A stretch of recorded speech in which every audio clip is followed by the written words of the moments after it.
Rosemary?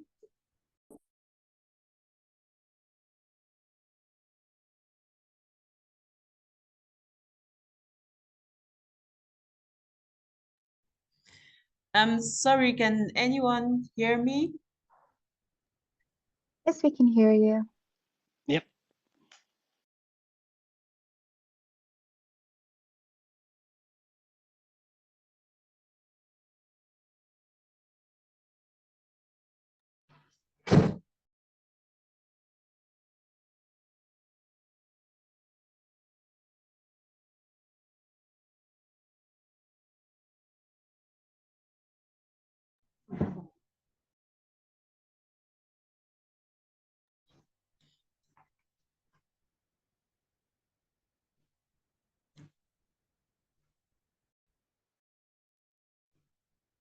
Okay, I'm not sure. Maybe there's a technical issue. So if Sibu is online, I suggest we follow on I'm with here. Oh, okay. Welcome, Sibu. We are so happy to have you. Awesome. Maybe some of us saw about the amazing campaign about the fabric. It's a story about the fabric, and you are going to tell us that story, and you have the floor. Thank you.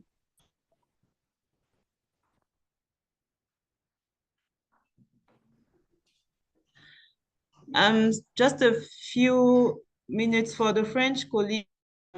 Sibou est une collègue de la société civile en Afrique du Sud qui a collaboré avec le Fonds mondial pour lancer une campagne basée sur l'histoire d'un tissu. Nous allons passer la parole. Elle nous raconte elle-même l'histoire de ce tissu par rapport à la cause qui nous réunit, la lutte contre le VIH, la tuberculose et le paludisme. Sibu, you have the floor. Thank you and sorry.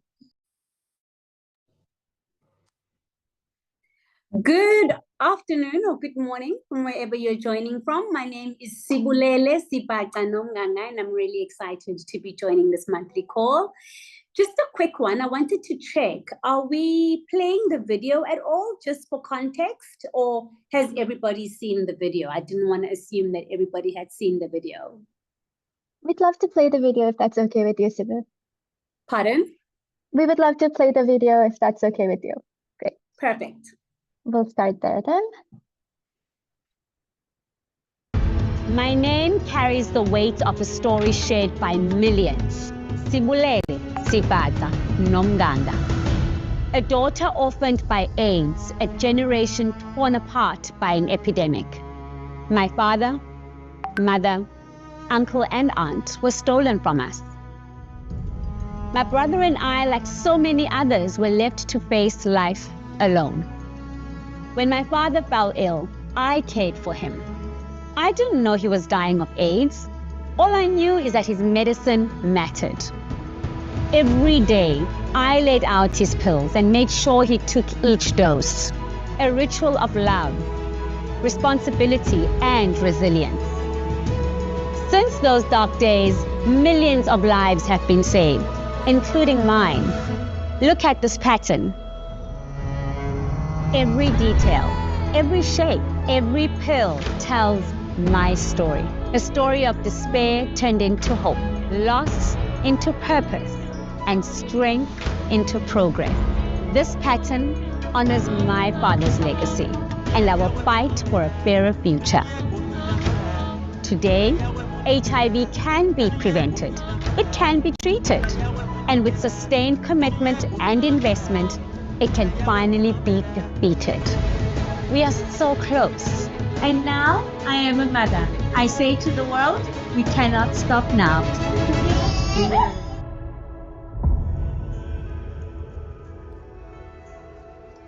Thank you so much for that, for playing that, Kathy. Really appreciate it. And welcome, everybody. And I'm just so honored to be a part of this call today, and just for the next 2 to 3 minutes, just sharing with you the journey of how we got to where we are at with the My Fabric story and the campaign for this year.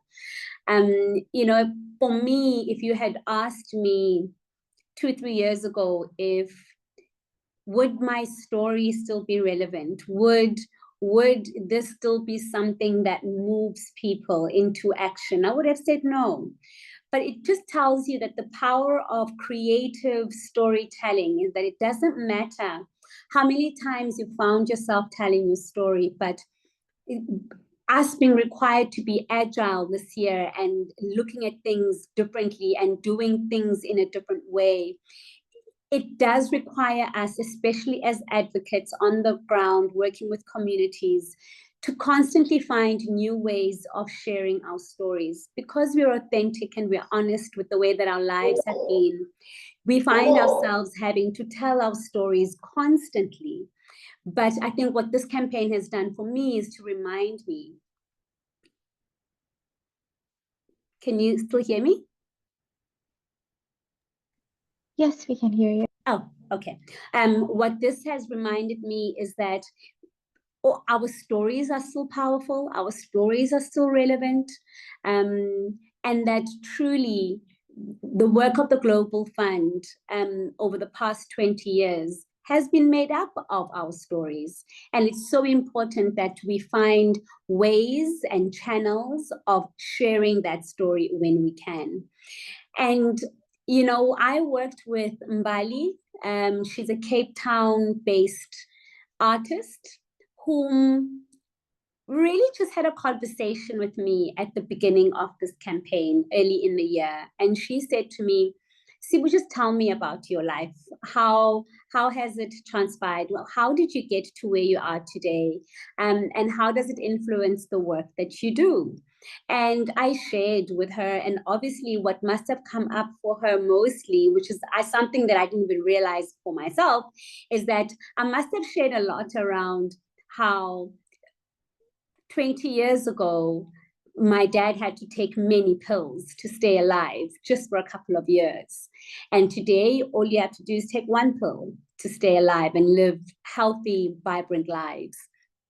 And she took that story of pills for me, which was such a burden as an adolescent girl, and she took that picture and she turned those pills into flowers.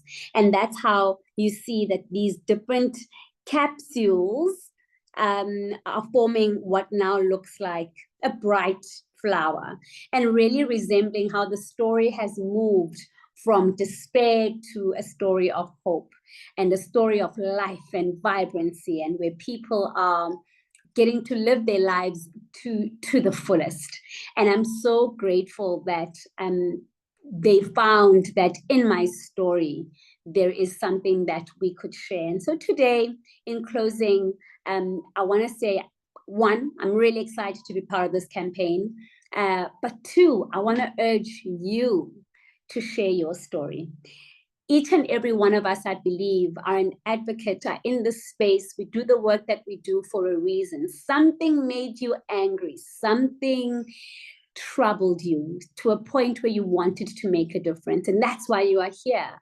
And there's a story behind that. And this is the time for that story. This is the time for us to be telling our stories authentically so that they last many, many years. These are the stories that the generation we are fighting for are going to remember.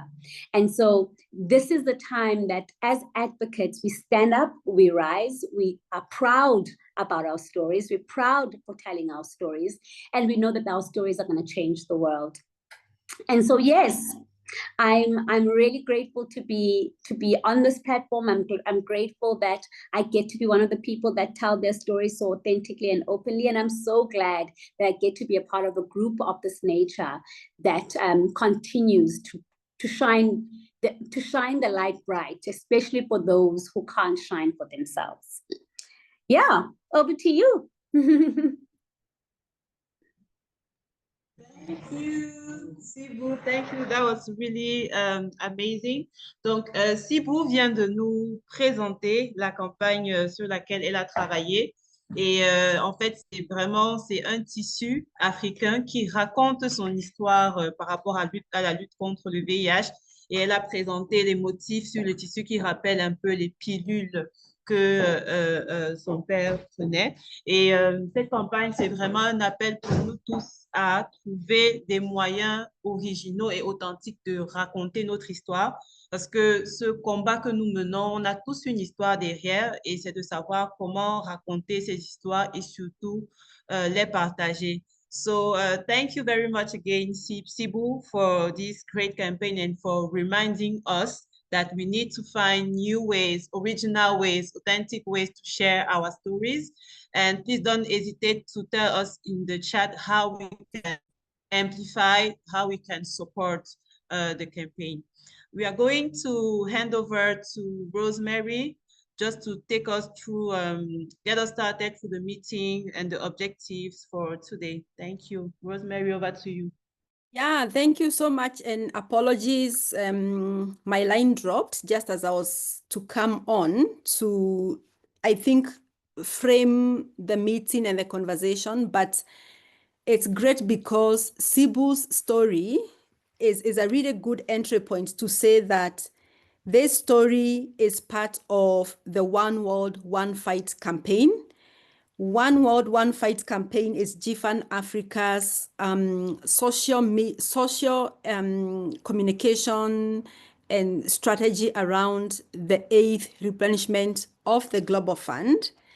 And this story and so many other stories bring forward our voices, our actions, our aspirations, and our dreams, and really in communicating the importance of this movement, a moment where we are seeing so much doubts and uncertainties within the global health landscape, but also a moment of hope that is coming from the track record and the history and the impact of the Global Fund partnership in saying that here is a global health financing mechanism that has helped us achieve the lives that have been saved, the new infections that have been averted, and the return of investment that we have seen through this investment. And so for the 8th replenishment, the One World, One Fight is our contribution to this campaign, a campaign that is aiming at ensuring that the Global Fund can be resourced adequately in order to save 23 million more lives, in order to avert 400 million infections, across the 3 diseases by 2029, an investment that can ensure that we can contribute a return on investment of for every $1 invested in fighting HIV, TB, and malaria, we would have a result of $19 US. So this is what this campaign is about. Ultimately, the idea is to raise 18 billion US dollars. And what we are emphasizing in the One World, One Fight campaign is really communicating what you get when you invest that amount of money in terms of lives saved, infections averted, and the return on investment, and so on and so forth, in terms of stronger health systems and all the other benefits and impact that we see from a Global Fund replenishment and partnership. And so our stories like that of Sibu, our actions, and all the different entry points that we have to influence language, to influence decisions are going to come in handy. So with that, I am seeing that, on the agenda, we'll be hearing about some of these, opportunities and entry points, the G7, the G20. And also, I think it's important that I frame this as I invite Quinton to come and share with us reflections from a G7 kind of perspective. But I also want to mention that why this particular call for us as GFAN in Africa is important. I mean, they are all important, but this one comes at a time when decisions are being made in high-income countries, what we call the donor countries. Decisions are happening, especially in the month of June. There are countries that are determining their budgets. And so we want to be able to leverage this moment to ensure that in this campaign, in this momentum around the 8th replenishment of the Global Fund, our voice and our action can reach donor countries, can reach decision makers who are making these determinations around the budget, to ensure that they understand from implementing countries' perspective, from communities and civil society perspectives, we see the value and the impact of the Global Fund. And so we are also positioning ourselves for a regional day of action tomorrow. There are many of you who have come forward to say, let's do this, and to provide leadership at country level, and we'll hear more about that as we go. But for now, I'm going to invite you, Quentin, for reflections from your end, and then you'll hand over to Segolene once you're done. Thank you. Thank you so much, Rosemary. I hope everyone can hear me. I actually prepared a few slides, which is not my habit, but here we go. Hi, everyone. Really a pleasure to be here, as always. So I was asked to talk about the G7. I will talk a little bit about the G7, but I don't have as much of an update as I wish I had. And so I'll cover a couple of additional things about G7 countries, but parallel or like beyond the G7 meeting itself. I can hear someone on the line. Yeah, so the upcoming summit. So the G7 is taking place on June 15th to 17th in Kanasky, which is in Alberta in Canada. It's so a few things. So it's been a more opaque than usual process to get to that global meeting. In large part, this has to do with the country going through an early election. And these elections, which everyone was expecting to bring a right-wing, very nationalist, very isolationist government in power, were actually won by the Liberal being a left-wing party in the left-leaning party, I should say, in Canada. So there is a friendly government in place, which is great. But the problem is that since the beginning of the year, essentially, the government was in caretaker mode, was taking very few decisions because they knew that they were coming into elections. And so a lot of the preparing of the summit didn't really take place or was done behind closed doors.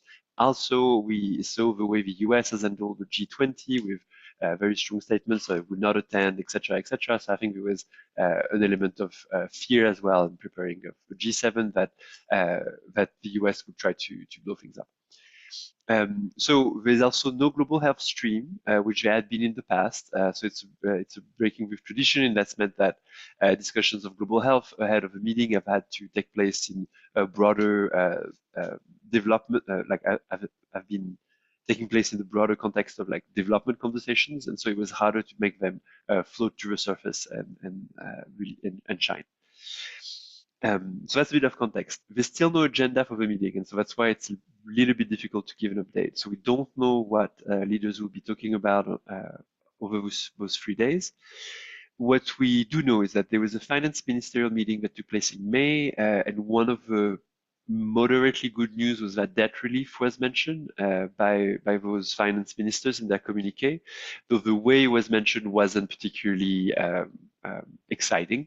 But that's the start of something potentially. Though again, you reading that communique, one could really feel the influence of the US in writing it, and so that should temper expectations in terms of strong language coming out of these meetings.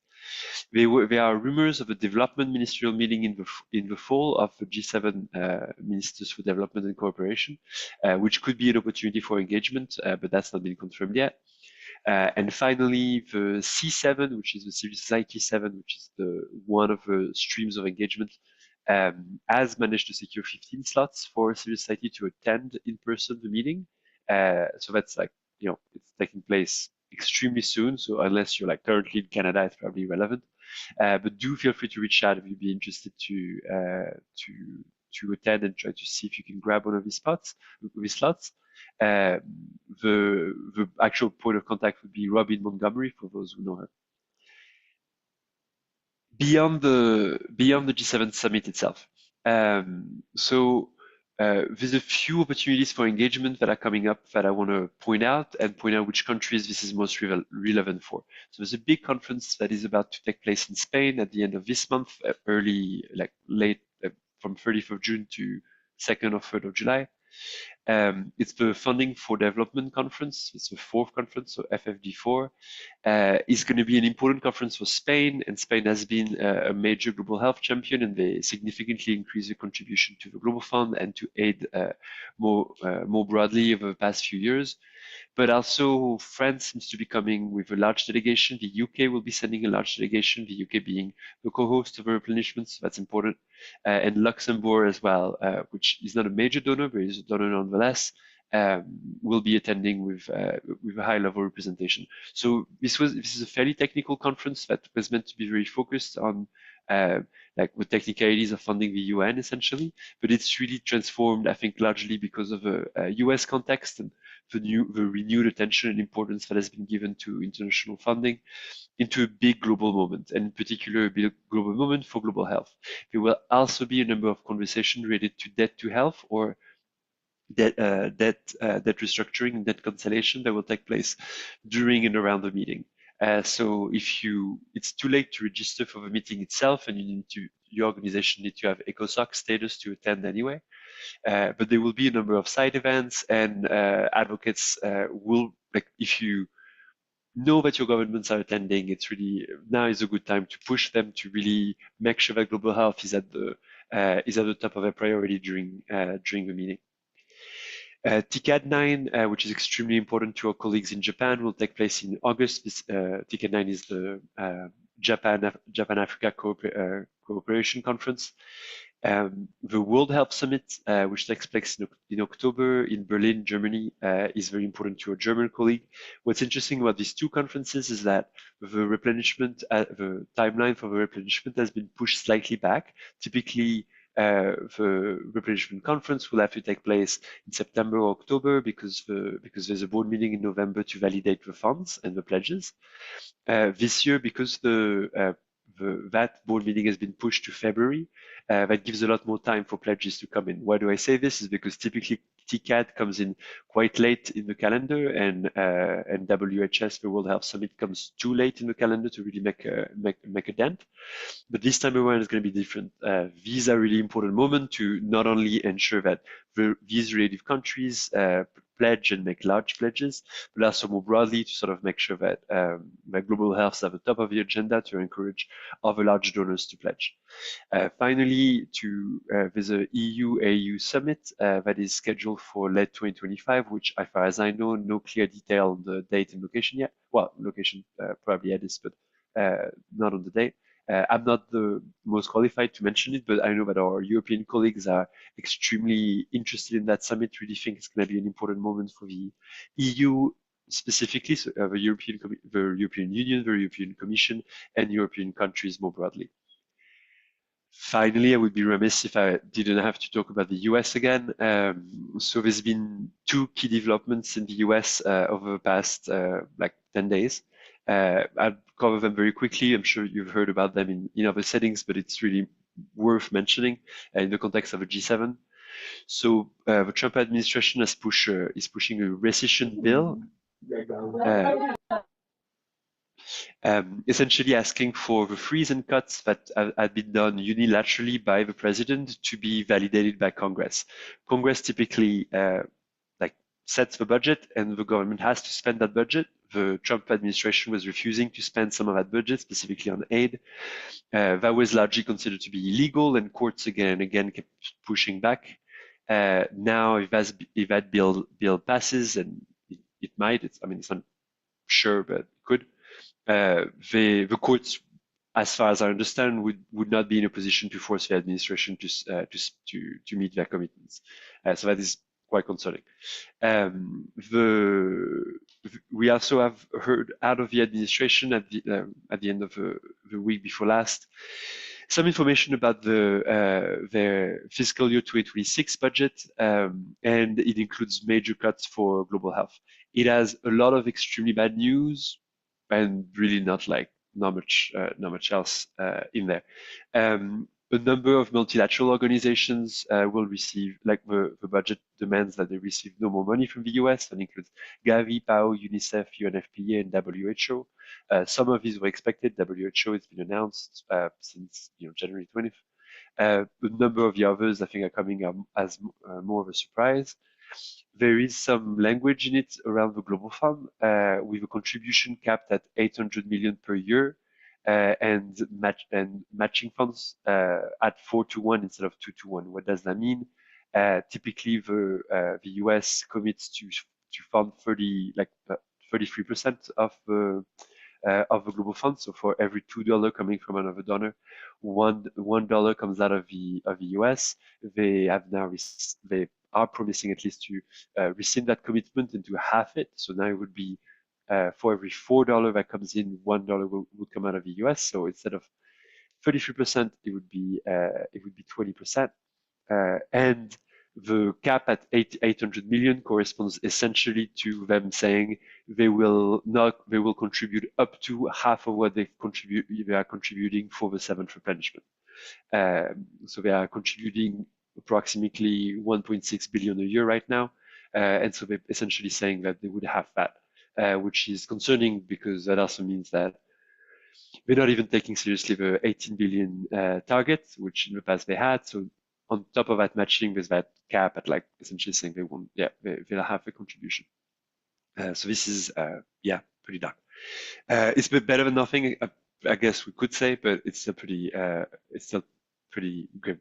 But all of this has to go through Congress, and so all of this could change. And these fiscal and these budgets typically are, like at least historically, are revised by Congress. So this is not a done deal, but it's pretty grim. I'm just putting the sources for some of these numbers in the chat in case you want to read a bit more detail. And that's the end for me. And happy to take any questions.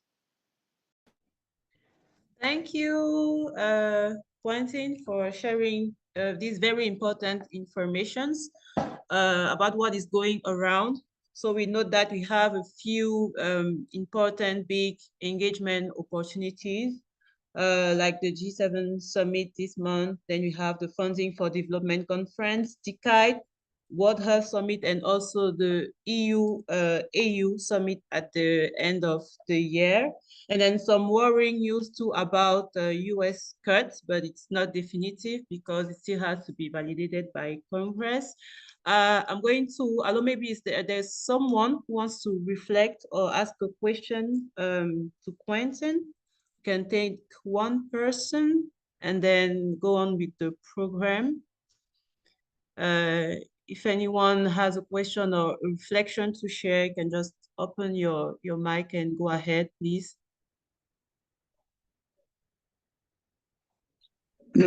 Hello. Hello, please, can you introduce yourself and quickly ask your question? Thank you. Okay, thank you. I'm Joseph Wato. I'm from Cameroon. I just wanted to thank what has been going on, the video about the replenishment and so on for advocacy campaign and so on. So, but I wanted also to raise our attention about the fact that it's true, it's a good video on HIV, but we should take into account the fact that we also have tuberculosis and malaria. So it would be maybe good to do a same video adding not only HIV but also raising the case of malaria and the tuberculosis. Either we do another video in French, or I don't know, or we take the same video and adding other diseases. Thank you. Thank you so much for your contribution, Joseph. I think that story was one Sibu story shared from South Africa. But as we were saying earlier, people are free to come up with their stories, share their stories. It's just one amongst a lot of videos of colleagues sharing their stories to support the campaign. And it's also available in French. I think the link has been shared in the chat. So if there is no question or a reflection for Quentin, we are going to give the floor to Mabalani, who is going to share some updates about C20. And Quentin, thank you again for your time and the important information.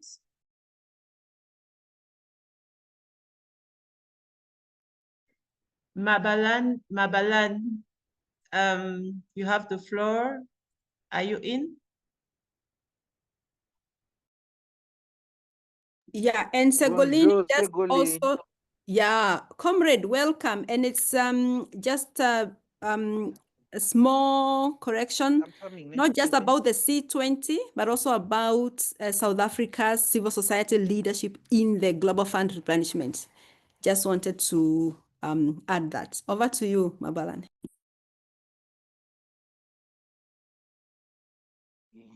No, thank you, Rose.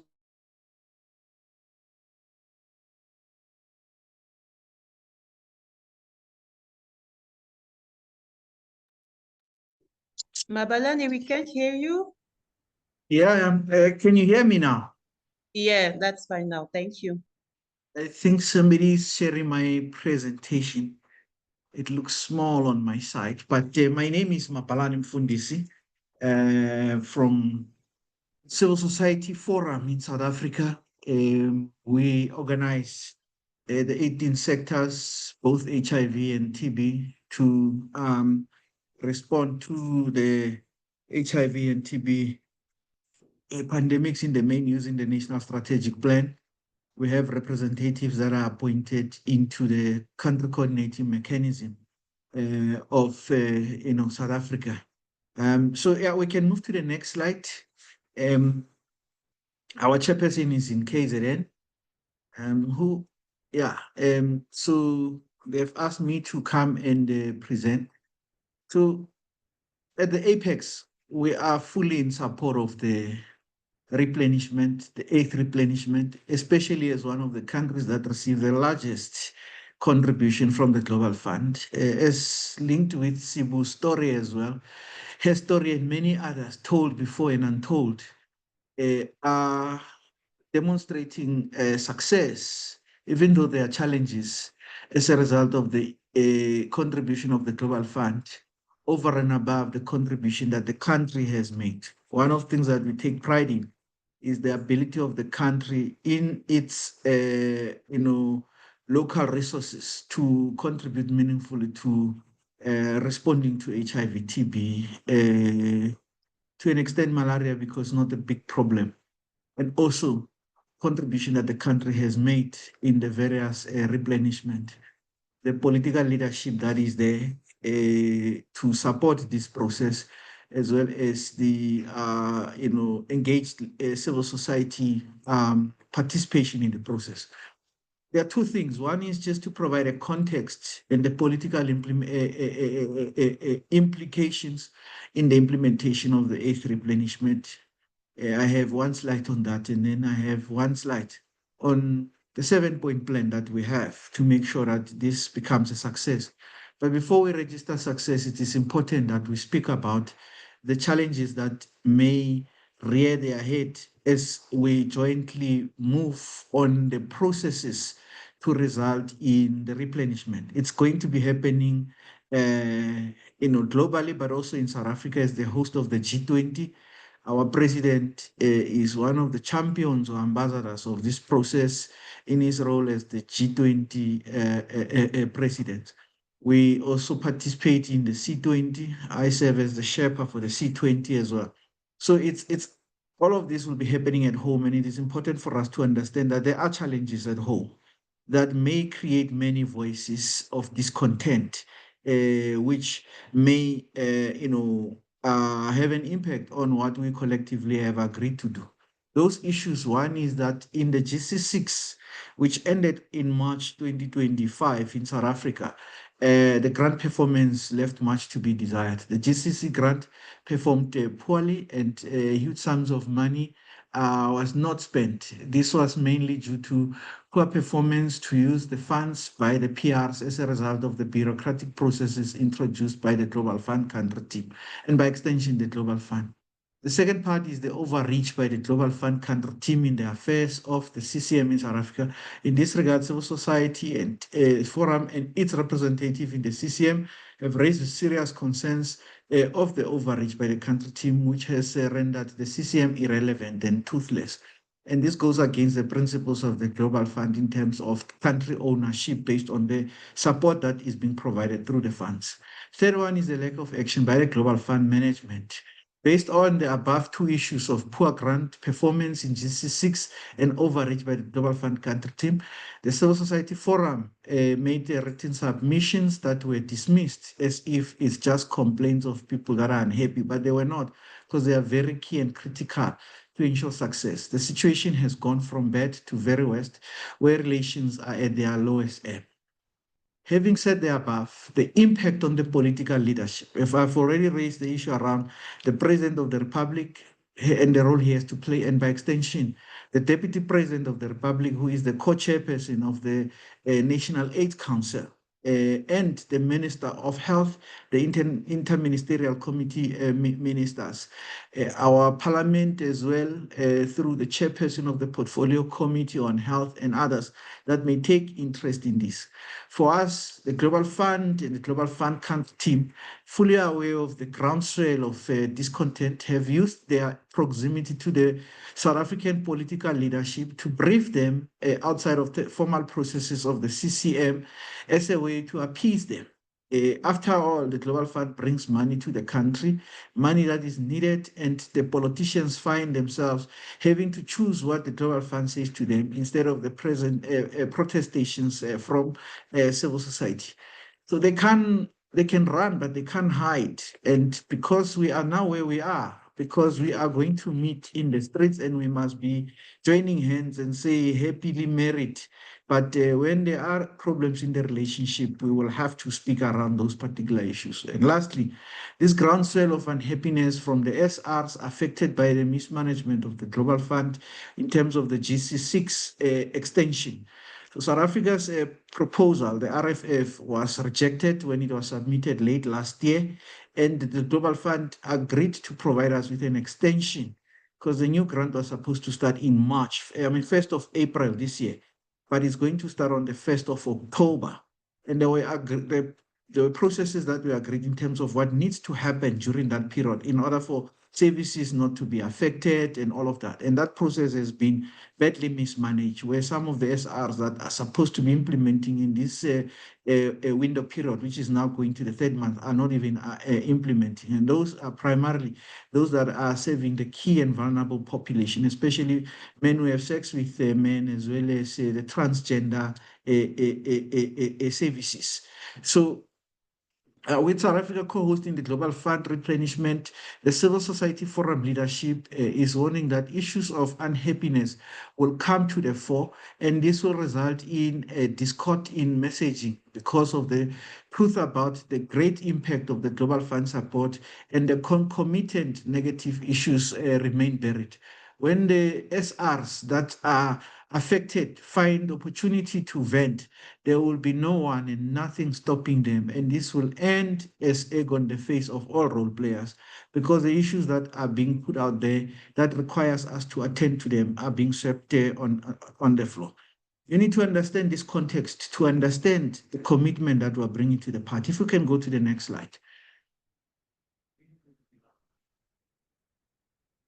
So South African civil society's prayer on the issues that we have outlined is just one thing. Our prayer as civil society is that sanity must prevail, truth be told, and those responsible held accountable, and problems that we have identified be addressed to avoid calamity of messages. And these are mixed messages and actions of discontentment that will overshadow the eighth replenishment, given the geopolitical character of the moment. It's a good news story for people who want progress not to be registered, to actually latch on to that and tell less about the story of Cebu and others that are saying, we need these resources, they have been helpful to us, and this is where we need to be going. So our issues are such that we are dealing with the challenges in order to address those particular issues and written submissions have been made to various role players at the Global Fund to ensure that these issues are dealt with and are not swept under the carpet. Next slide, please.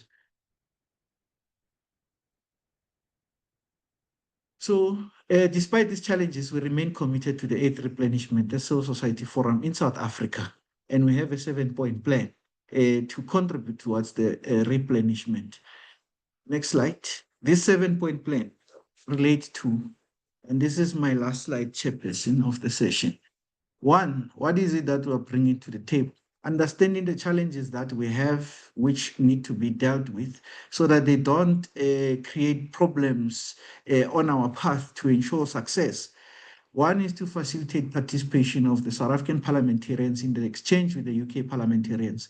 Stop 8 UK has approached us with GFAN and Waki Health, and we're working together to ensure that that becomes the success we have all written it to be. And we are committed to make sure that it will happen. We have already engaged with our parliamentarians who have expressed their willingness to participate in that process. The second one is mobilization of civil society forum leaders to support the 8th replenishment as ambassadors, with the CSF chairperson and our CCM co-chair as the leading ambassadors of this particular campaign. Thirdly, is the use of a media and communications platform or CSF to promote and advocate support for the 8th replenishment through stories of impact of the Global Fund support. Last week when we met and Sibu's story was told, a colleague indicated that there are many other stories told and untold, and they need to be, contextualized and localized. And we have said the space is open for many other stories to be told to demonstrate the impact that the funding of the Global Fund has had and will continue to have in our country. Fourthly, is to lobby the South African government to pledge to the 8th replenishment with the Deputy President and the Minister of Health and other interministerial committee members supporting those particular efforts.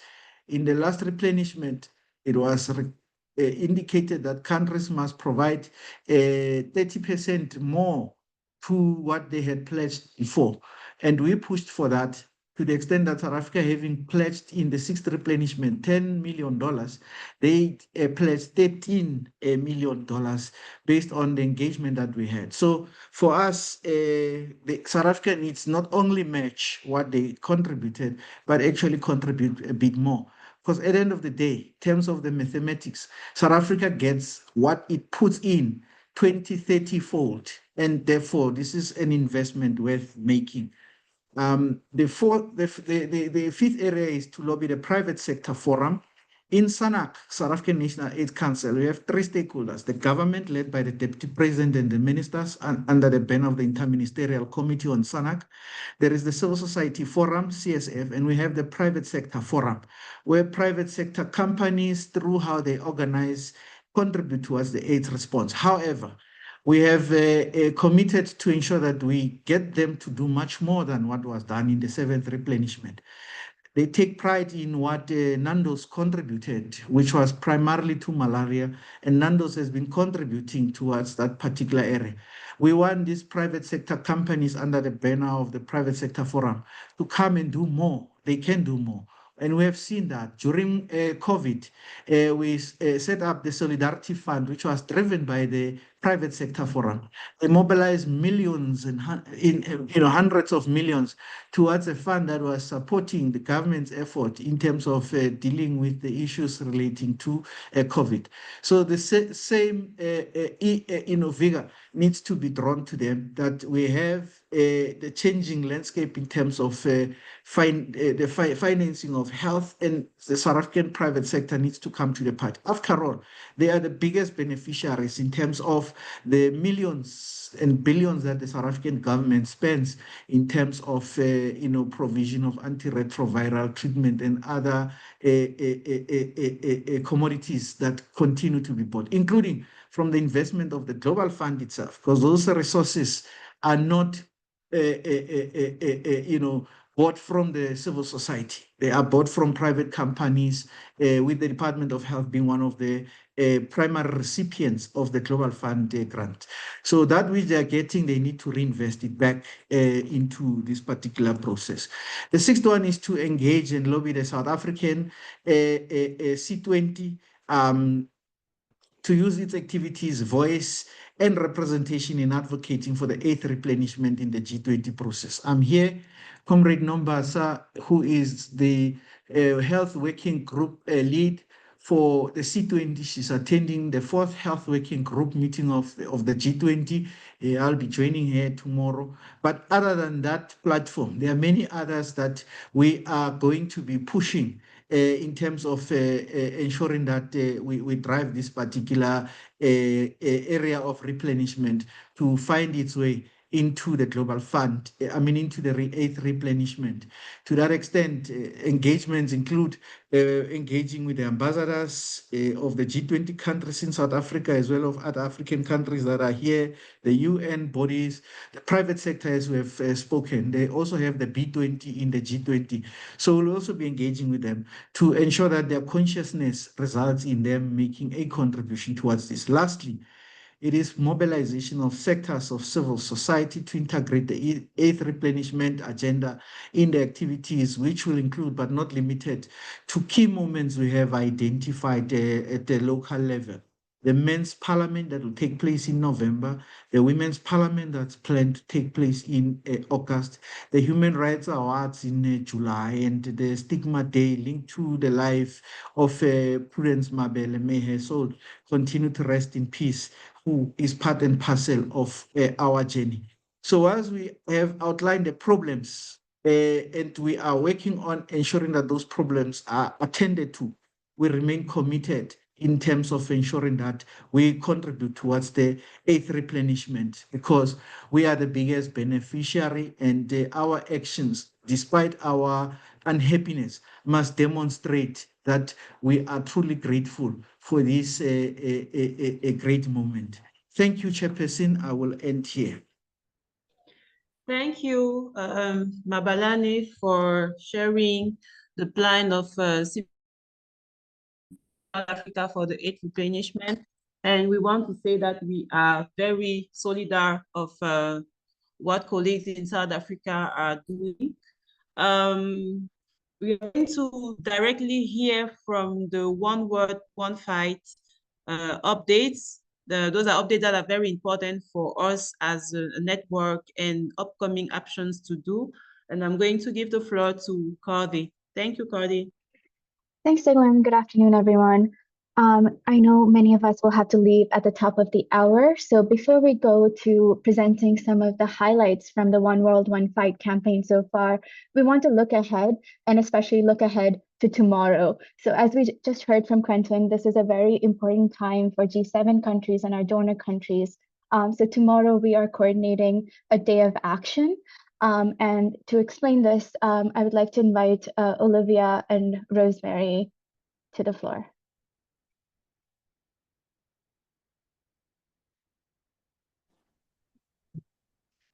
Okay. Good afternoon, everyone. So Rosemary, I will start, and then you can finish. So we are very happy and grateful that you are here. En fait, je vais parler en français pour les collègues francophones. Donc bonjour à tous. Je suis Olivia de Impact Santé Afrique. Nous sommes très contents et très ravis de vous avoir avec nous. Et comme vous le savez, c'est une année très critique pour la lutte contre le VIH-Sida, la tuberculose et le paludisme. Et pour cela, nous avons plus que jamais besoin de votre voix et surtout vos actions en tant que plaideur pour renforcer l'urgence d'avoir un fonds mondial suffisamment financé. Donc, pour cela, nous organisons tous ensemble en tant que GFAN Afrique et surtout avec votre participation et votre contribution, une journée d'action le 11 juin, donc demain, qui consistera à déposer des lettres de plaidoyer dans les ambassades des pays qui sont clés, des pays donateurs clés pour le Fonds mondial en lien avec nos pays africains. Donc, les collègues qui sont en Asie feront le même type d'activité avec certains pays qui sont clés pour l'Asie. Mais nous, pour l'Afrique, vous voyez ici sur la liste les pays qui sont extrêmement importants pour le Fonds mondial par rapport à l'Afrique. Donc, il y a les UK, l'Angleterre, la France, l'Italie, l'Union européenne, l'Espagne, l'Allemagne, qui sont des pays très essentiels. Donc, l'action va se focaliser sur ces pays-là et nous allons procéder comme on l'a toujours fait. Je pense que beaucoup d'entre vous sont habitués à ce type de campagne, mais pour toutes les nouvelles organisations qui sont là, GFAN, le secrétariat GFAN Afrique va vous envoyer les lettres que vous voudrez bien imprimer, signer et simplement dans les services courriers de ces différentes ambassades. Vous pourrez, si c'est possible, prendre une photo de vous avec la lettre en main quand vous la déposez. Et si ce n'est pas possible de déposer en personne dans ces ambassades-là, vous pouvez aussi envoyer la lettre par courrier électronique à ces ambassades-là en faisant une capture d'écran de cet email. Mais si possible, c'est mieux de prioriser le dépôt des lettres en personne. Donc, Impact Santé Afrique va coordonner l'activité pour les pays francophones et Waki Health va coordonner l'activité pour les pays anglophones. Donc, n'hésitez pas à vous rapprocher de nous pour avoir plus d'informations sur comment ces actions vont se dérouler. Aussi, dans chaque pays, il y a un point focal pour cette activité qui va coordonner cette activité. Donc, si vous êtes intéressé, rapprochez-vous de nous et on vous donnera le point focal de votre pays. Pour les pays pour lesquels nous n'avons pas de point focal, on vous invitera à devenir ce point focal-là. Mais je peux déjà dire que pour la RDC, le Tchad, en tout cas, on a une grande liste de pays pour lesquels on a déjà des points focaux, que ce soit les pays anglophones ou francophones. Donc, vous pouvez vous rapprocher de nous et on pourra vous mettre en contact avec eux. Et comme ça, vous pourrez coordonner l'activité de dépôt des lettres demain. Donc, s'il y a des points focaux qui sont en ligne, oui, vous pouvez mettre le nom de votre pays et votre nom, comme Gisèle vient de faire, et ce serait bien. Et il y a ma collègue Ségolène dans le chat qui complète les informations pour les pays concernés, qui sont la Suisse, l'Allemagne, la France, l'Espagne, l'Italie, le Royaume-Uni, l'Union européenne et la Belgique.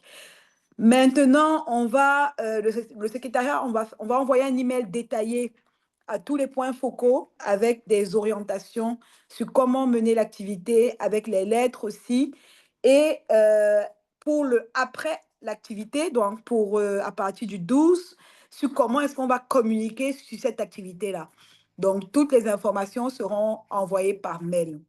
Pour toutes les organisations, nous vous invitons à bien vouloir, s'il vous plaît, soutenir l'activité en co-signant les lettres ou alors en envoyant le nom de votre organisation pour être sûr que ce nom-là soit inscrit parmi les signataires des lettres.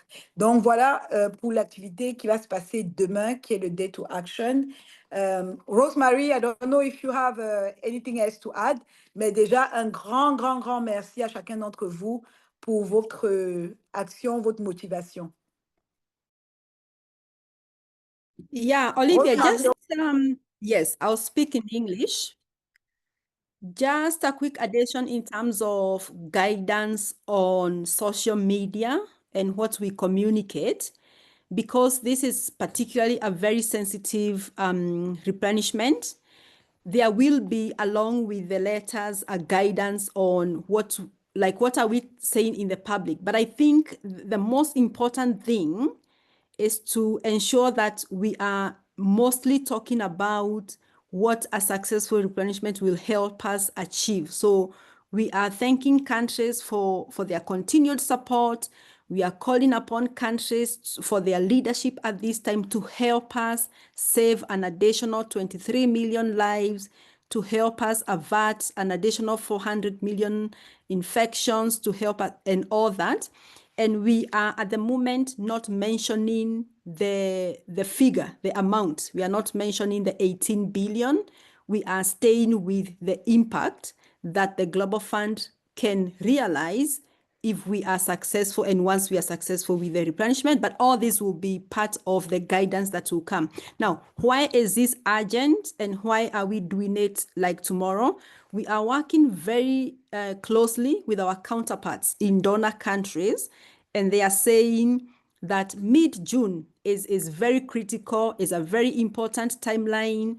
Donor countries are making decisions about budgets, etc., etc. And so we, on our part, want to ensure that the embassies in the countries where we are can send a signal to the donor country conversations to say that those of us in implementing countries find this important, and we are urging them to come to the table and to provide that leadership and to partner in saving additional lives and infections and all that and all that. So I think that's what we can pack in given this particular moment, but more guidance notes is going to be coming. And I do know we are out of time, but I wonder whether there is anything you would like to add to that, Kathy, anyone, but I think that's it from me. Thank you. Thank you so much, Rosemary. Just wanted to reiterate that if you would like to volunteer to be a part of this action and have not been contacted yet, please add your name and your email address to the chat box. And as was just mentioned, we'll share more guidelines and the letter drafts over email. At this stage, if there are no questions, perhaps we can also just take a quick look at the calendar for the upcoming. Hello? Oh, yes, please come in. Yeah, I had my hands up. Yeah, just a quick question. I just wanted to make sure, please, Olivia, the letters that will be sent, is it that we are depositing the letters as it is, or we do not need to contextualize each letters? Because I don't think we have, I think maybe we know what is the message, but maybe it should be better to contextualize based on different countries or different contexts that we have. I don't know. Or we just need to deposit it as it is. Yes, thank you. Merci, Wato. En fait, les lettres, il faut les déposer comme elles sont. Cette fois-ci, on ne va pas trop personnaliser ou contextualiser les lettres parce que ces lettres ont été validées déjà par les ONG de ces pays-là et aussi par le Fonds mondial. Il y a un langage plus général qui appelle à la mobilisation pour lutter contre les 3 maladies et qui les remercie pour leur contribution lors de la dernière reconstitution. Donc, cette fois-ci, on ne pourra pas changer le langage des lettres parce que ça a été un très, très, très long processus.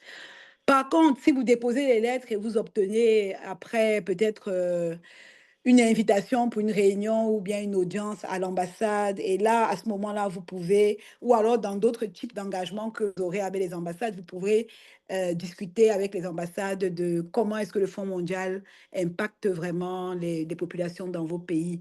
Mais pour les lettres, si, vu le contexte actuel très, très compliqué, il a fallu beaucoup de revues, en fait, des ONG de ces pays-là, de ces pays donateurs.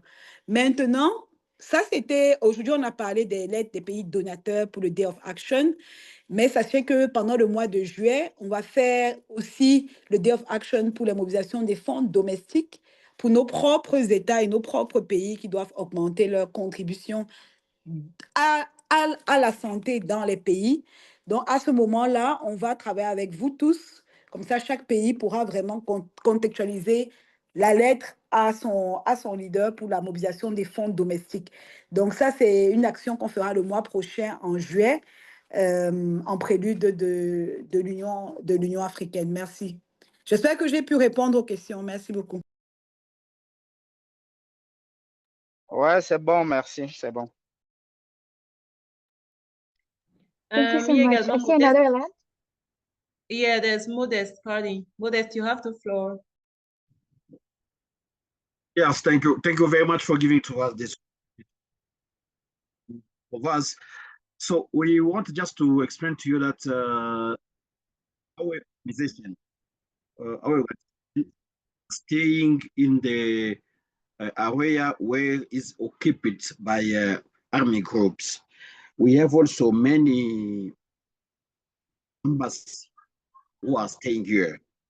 And in this, our context, we was obliged to explain to them, to explain to them before to go to this, those embassy or council. That's why I'd like to know if the time also, do you think that you can do it the next week or this week before, we're obliged before to explain to them, to explain to the new government that we are obliged to do to help because we have many challenges this area of a country, and that way I'd like to know if we can have a time. Can you give it to us 2 or 3 days to help us to inform the new government our aim and to telling to them this opportunity. Thank you. Thank you, Modest. I don't know if Rosemary wants. Olivia, okay, thank you. Yeah, I think it's fine and it's important to ensure that the government is informed based on your context. Rosemary, I don't know what you think, but I think it's fine if, I mean, it seems like it's a necessary step. Yeah. So that's a reasonable request. And I think some countries will be ready to move tomorrow. But I think we have some unique cases like those. So I think we can work with what is possible. The most important thing is to know that the window is short and is important. But again, we are also guided by some practical elements that are specific to different countries. All right. Thank you, Rosemary. My baby, I just wanted to share also some context that Modest about the time. It's also because we have some prior priority donor countries that are already working on their budgets. And it seems like it's important that we reach out to them this week so that we don't lose the momentum of reminding them of the Global Fund while they are closing their budgets. Thank you.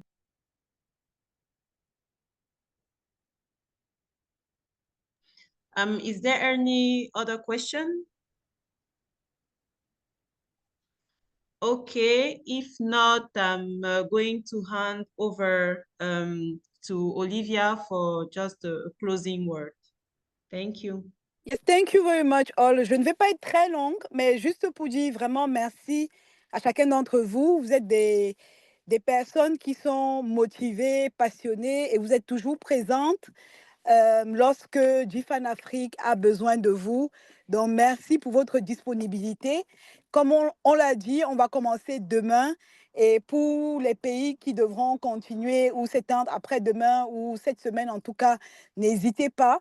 Mais ce serait important que les pays reçoivent les lettres cette semaine au plus tard parce que la plupart des pays vont prendre des décisions qui concernent leur budget à partir de la semaine prochaine.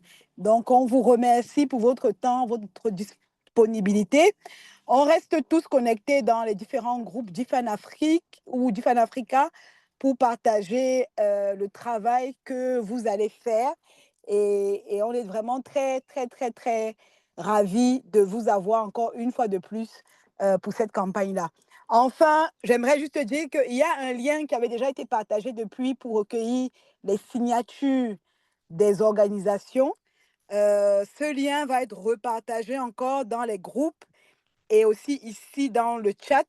Comme ça, s'il vous plaît, si votre organisation n'a pas encore signé, n'hésitez pas à remplir ça parce que les organisations signataires, leurs noms seront imprimés sur les lettres qui vont être déposées. Donc, si vous avez d'autres organisations qui doivent co-signer ces lettres-là, n'hésitez pas à partager le lien et revenir vers nous. Comme ça, demain matin, on vous enverra à tous la liste finale des organisations qui sont signataires. Donc, merci encore. Merci à tous et très bonne journée. Merci. Merci beaucoup. Merci beaucoup. Merci beaucoup, Olivia. Bonne journée. Oui, c'est Togolais, non, Morgan? Oui, Gisèle. Oui, on devait se voir, non? Oui, Morgane va gérer avec toi en privé, s'il te plaît. D'accord.